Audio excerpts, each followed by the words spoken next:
John Henry, the story. You have probably never heard of John Henry. Or maybe you heard about him but don't know the ins and outs of his comings and goings. Well, that's why I'm going to tell you about him. When John Henry was born, birds came from everywhere to see him. The bears and panthers and moose and deer and rabbits and squirrels and even a unicorn came out of the woods to see him. And instead of the sun tending to his business and going to bed, it was peeping out from behind the moon's skirts, trying to get a glimpse of the new baby. Before long, the mama and papa come out on the porch to show off their brand new baby. The birds oohed, and the animals awed at how handsome the baby was. Somewhere in the middle of one of the oohs, or maybe it was on the backside of one of the ahs, that baby jumped out of his mama's arms and started growing. He grew and he grew and he grew. He grew until his head and shoulders busted through the roof, which was over the porch. John Henry thought that was the funniest thing in the world. He laughed so loud the sun got scared. It scurried from behind the moon's skirts and went to bed, which is where it should have been all the while. The next morning, John Henry was up at sunrise. The sun wasn't. He was tired and had decided to sleep in. John Henry wasn't going to have none of that. He hollered up into the sky, "Get up from there. I got things to do, and I need light to do 'em by." The sun yawned, washed its face, flossed and brushed its teeth, and hurried up over the horizon. That day, John Henry helped his papa rebuild the porch he had busted through. Added a wing onto the house with an indoor swimming pool and one of them jacuzzis. After lunch, he chopped down an acre of trees and split them into fireplace logs and still had time for a nap before supper. The next day, John Henry went to town. He met up with the meanest man in the state, Ferret-Faced Freddy, sitting on his big white horse. You know what he was doing? He was thinking of mean things to do. Ferret-Faced Freddy was so mean he cried if he had a nice thought. John Henry said, "Freddy, I'll make you a bet. Let's have a race. You on your horse, me on my legs. If you and your horse win, you can work me as hard as you want for a whole year. If I win, you have to be nice for a year." Ferret-Faced Freddy laughed an evil laugh. "It's a deal, John Henry." His voice sounded like bat wings on tombstones.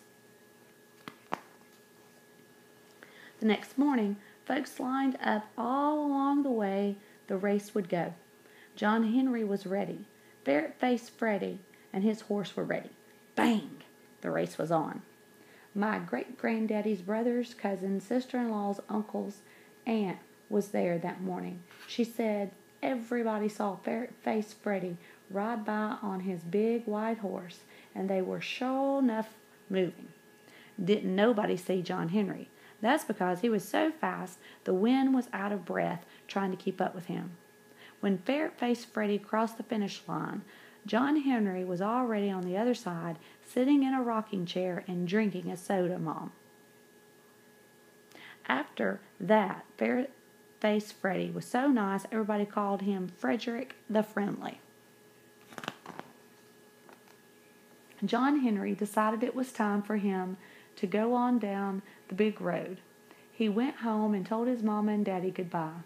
His daddy said, "You got to have something to make your way in the world with, son. These belong to your granddaddy," and he gave him 2 20-pound sledgehammers with 4-foot handles made of whalebone. A day or so later, John Henry saw a crew building a road. At least that's what they were doing until they came on a boulder right smack dab where the road was supposed to go. This was no ordinary boulder.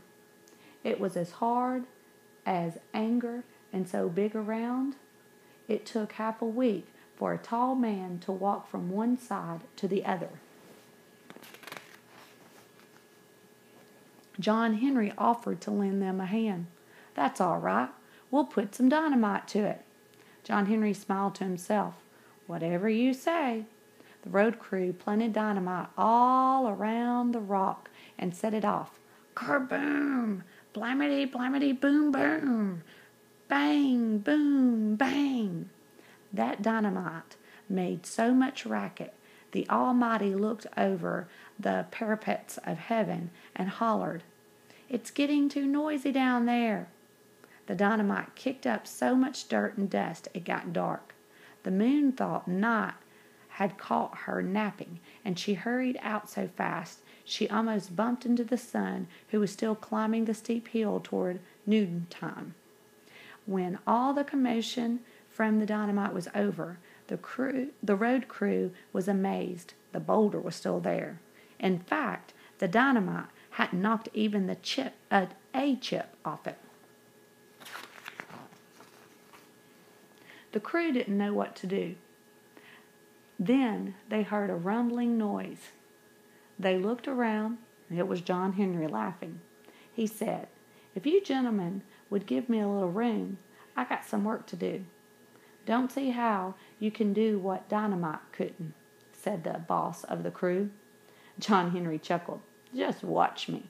He swung one of his hammers round and round his head. It made such a wind that leaves blew off the trees and birds fell out of the sky.